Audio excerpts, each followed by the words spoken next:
Baik, Assalamualaikum warahmatullahi wabarakatuh. Kembali lagi bersama saya Erlangga Dani, dan kali ini kita akan membahas materi yang mungkin bagi teman-teman ini tidak begitu asing ya. Apalagi ini kan sedang tahun baru. Biasanya kalau tahun baru itu ada sesuatu yang harus baru lah. Mungkin bagi teman-teman yang punya target di tahun lalu yang tidak tercapai, mungkin di tahun yang sekarang ini mudah-mudahan teman-teman bisa mencapai apa yang sudah ditargetkan di tahun yang lalu. Nah, dan kali ini kita akan membahas berkaitan dengan tentang hijrah ya.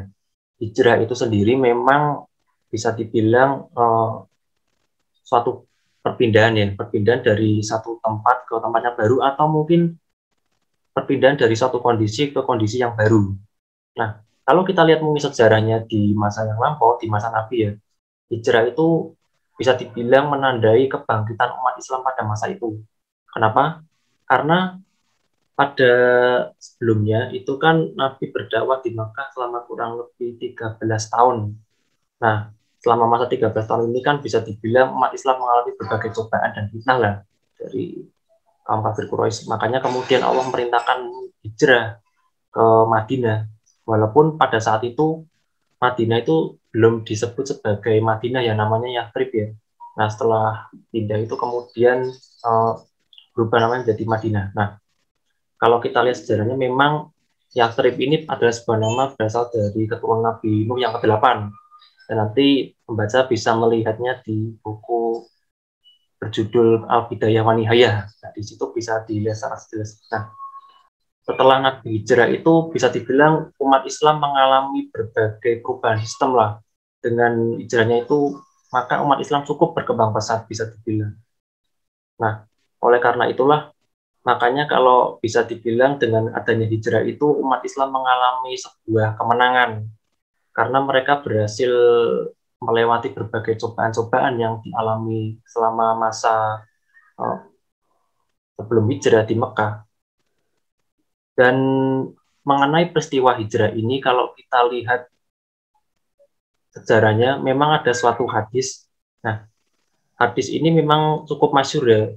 Barangkali mungkin kalau teman-teman pernah mendengar atau mungkin sering lihat di YouTube ataupun di kajian di TV, mungkin teman-teman nggak begitu asing lah.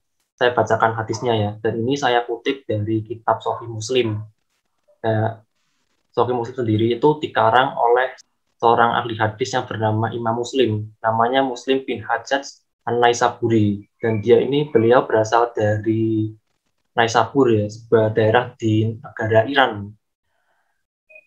Bunyinya seperti ini.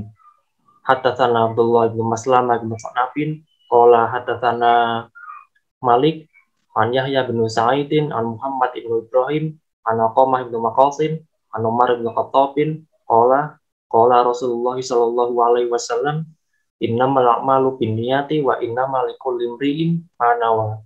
Faman kana hijratuhu ilallahi wa rasulihi fa hijratuhu ilallahi wa rasulihi.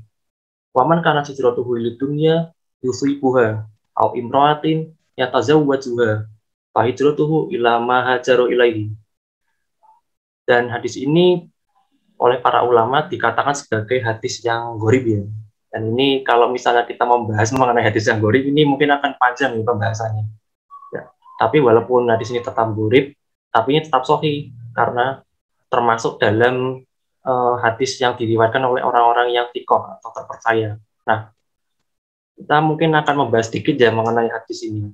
Baik, jadi gini, dalam ilmu hadis itu ada istilah yang disebut sanad, matan, dan rawi.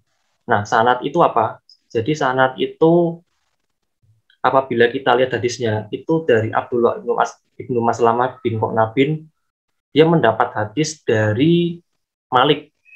Nah, dari Malik dia mendapatkan hadis dari Yahya bin Sa'id, dari Yahya bin Sa'id mendapat hadis dari Aqamah bin Waqqas. Nah, itu tadi rangkaian itu disebut sebagai sanad. Nah, kalau matan itu adalah lafal hadis.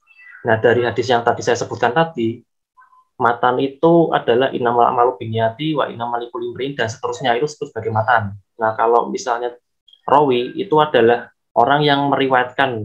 Jadi kalau misalnya kita lihat dari hadis tadi, rawi itu seperti Abdullah bin Maslamah bin Qanab itu rawi. Kemudian Yahya bin Sa'id itu rawi. Terus Malik, dan Malik di sini adalah Imam Malik ya, pendiri mazhab Maliki. Nah, itu adalah masing-masing perawi hadis. Dan mereka ini termasuk orang-orang yang thiqah kalau menurut penelitian para ulama. Dan memang kalau misalnya bisa kita kaji ya, kenapa kok hadis itu disebut sebagai sahih? Memang ada beberapa syarat yang ditetapkan para ulama, dan itu kriterianya ada 5 ya. Yang pertama itu adalah ketersambungan sanad atau dalam istilah ittisalus sanad. Kemudian yang kedua itu adalah rawi yang dobit. Rawi yang dobit ini berarti seorang perawi ketika meriwayatkan satu hadis ini tidak boleh ada bermasalah dalam hafalannya. Nah, caranya menguji bagaimana? Kita bisa melihatnya di dalam berbagai kitab ya, yang mengkaji para biografi perawi, misalnya seperti kitab Tahdhibul Kamal, itu karangan Jalaluddin Al-Mizi, kemudian kitab Tarikhul Kabir, itu karya Imam Bukhari ya, dan kemudian kitab Tahdhibut Tahdhib, itu karangan Ibnu Hajar Asqalani. Nah, itu di situ kalau misalnya teman-teman mau membaca itu terang juga berbagai sejarah para perawi ya, biografinya, ada perawi yang ketahuan berdusta ataupun perawi-perawi yang mungkin orang termasuk orang thiqah ya. Nah, itu nanti teman-teman bisa melihat itu dalam kitab itu. Nah, kemudian syarat yang kedua tadi ya, mengenai rawi yang dobit. Jadi hafalan itu bisa diuji dengan cara ketika seorang rawi itu mendapatkan satu hadis, itu nanti dicek apakah hafalannya itu sama dengan gurunya, dan hafalan ini juga dicek juga, disamakan apakah hafalannya ini sama dengan murid yang lain yang menerima dari gurunya. Nah, itu nanti bisa diteliti apakah ini rawinya bermasalah atau enggak hafalannya. Ini bisa mempengaruhi juga dalam penilaian satu hadis, apakah hadis ini bisa sahih ataukah dhaif. Nah, ini nanti penilaian tersendiri. Nah, juga mungkin caranya dengan cara diuji ya, seperti yang dilakukan oleh Imam Bukhari. Imam Bukhari ketika itu kan, ketika pada masa pemerintahan siapa ya, saya lupa waktu itu dia diuji oleh 100 pertanyaan waktu itu, 100 pertanyaan dari para ulama. Nah, dari pertanyaan itu mereka mengacak-ngacak sanad dan matanya, kemudian berikan pertanyaan pada Imam Bukhari. Nah, itu bisa diuji dengan seperti itu.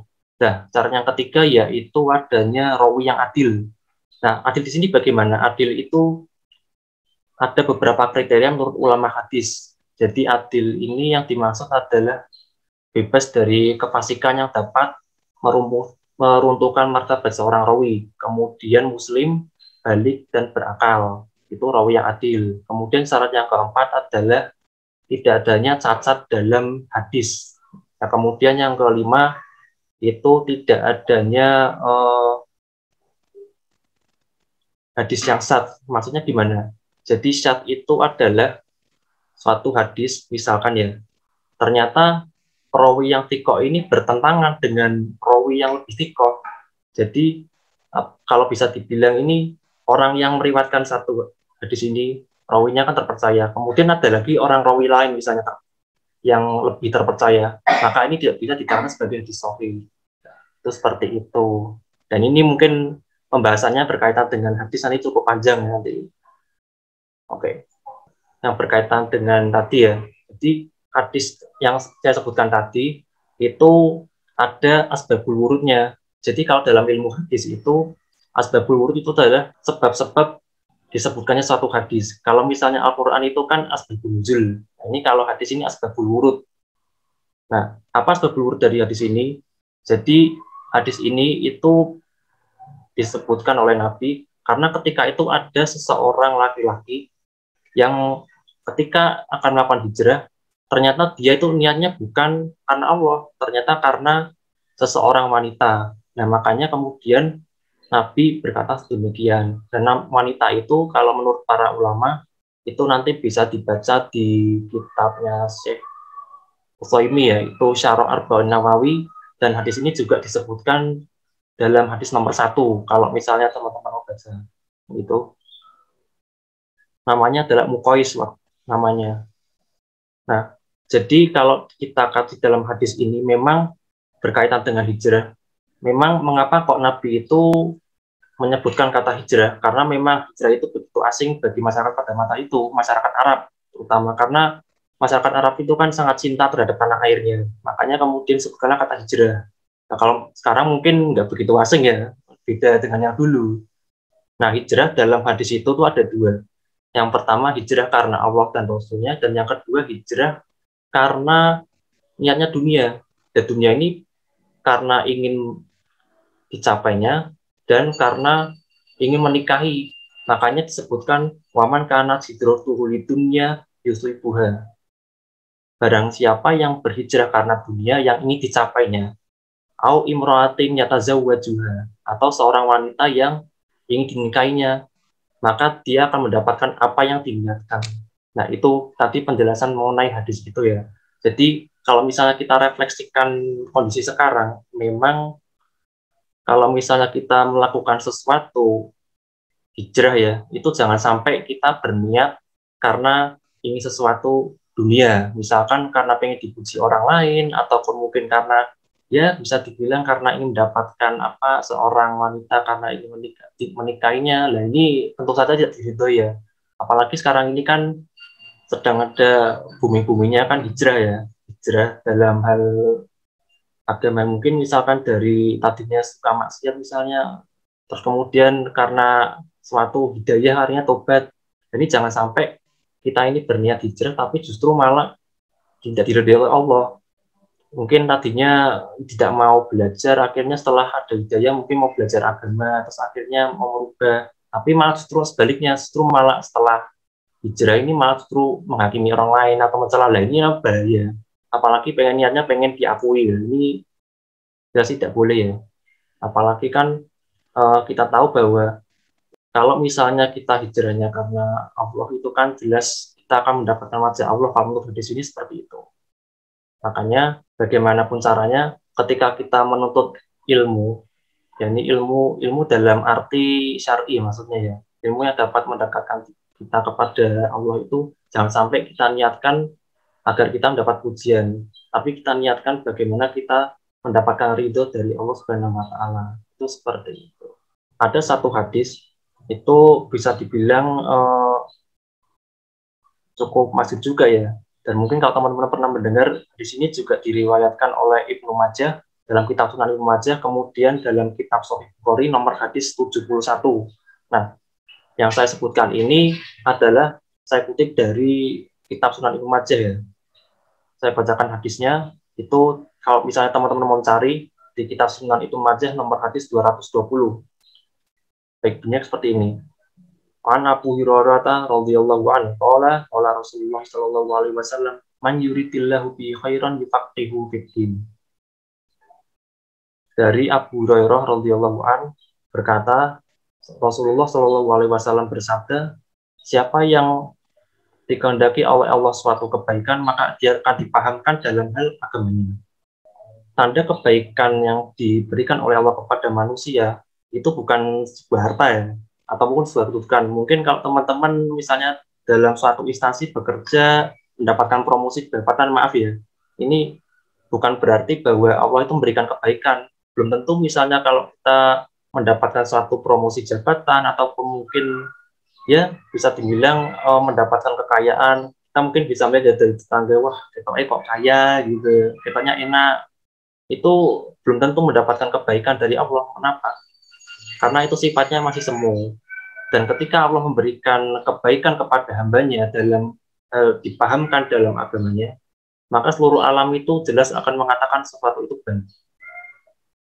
Kalau misalnya kita mendapat kebaikan agama misalnya, kan kita bisa tahu bagaimana, oh ketika kita mendapatkan sesuatu dari rezeki, mungkin yang dari sesuatu yang tidak terduga, makanya kita kan dengan adanya kepahaman agama selalu bersyukur, oh iya ini satu yang luar biasa nikmat dari Allah. Kan bagaimana kemudian kita mengelola itu dengan baik ya. Kemudian kita diberi kekayaan, dengan kita dipahamkan dalam hal agama, kan kita bisa bagaimana mengelola kekayaan itu menjadi suatu kebaikan bagi kita. Nah, itulah disebut sebagai kebaikan dalam hal agama. Jadi makanya kalau misalnya teman-teman misalnya pernah merasakan, oh aku ini kok pengen rasanya kurang ya kalau misalnya nggak melakukan amal kebaikan. Nah, itu berarti tanda-tanda bahwa Allah itu sangat sedang mencintai teman-teman. Makanya ketika teman-teman mendapatkan itu, maka teman-teman jangan sampai sia-siakanlah itu. Maka bagaimana caranya teman-teman untuk mengikat, pokoknya bagaimana caranya supaya kita itu jangan sampai putus sudah itu. Nah, saya rasa mungkin cukup sekian dari saya ya. Mungkin kalau misalnya dari kesimpulan dari apa hari ini, kalau memang kita hijrah itu kan bisa dibilang sesuatu yang kebaikan lah. Jadi memang kalau misalnya ada suatu teman-teman pengen hijrah, nah itu jangan sampai teman-teman itu menyanyiakan karena itu merupakan tanda kebaikan yang diberikan oleh Allah kepada teman-teman. Nah, bagaimana caranya supaya teman-teman itu bisa terus untuk melakukan istiqomah dalam melakukan kebaikan sehingga nantinya itu akan tercipta rasa tentram dan hati.